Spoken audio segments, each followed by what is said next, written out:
नमस्कार. शिवरणभूमी प्रशांत प्रतिष्ठान सेवा संस्था नवी मुंबई निर्मित आय एम पुंगळ्या शारुक्या आगी महुळ या नाटकाचा प्रयोग काळा घोडा आर्ट फेस्टिवल 2024 मध्ये सादर होणार आहे.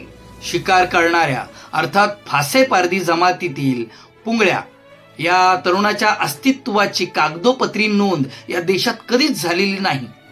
नेमकं त्याच्या जाळ्यात एक मनुष्यानं कधीही न पाहिलेला रहस्यमय पक्षी अडकतो. अस्तित्वात असूनही अदृश्य असणाऱ्या या दोन जीवांची एकत्र पंख पसरवून अवकाशात उड्डाण घेणारी एक अद्भुत गोष्ट आहे.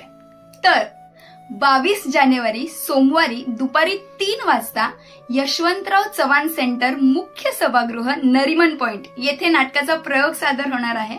प्रथम येणाऱ्यास प्राधान्य आहे, अर्थात first come first serve basis. आणि हो, उशीर करू नका, कारण नाटकाची सुरुवात फार महत्वाची आहे. पुरस्कार विजेते नाटक मोफत पाहण्याची सुवर्ण संधी. नाटक जरी मोफत असेल तरी रजिस्ट्रेशन नक्की करा. लिंकला भेट द्या आणि QR कोड स्कॅन करा. माळरानावर फुललेलं नाटक पाहायला जरूर या. तर भेटूया काळा घोडा आर्ट फेस्टिवल 2024. तर नक्की या.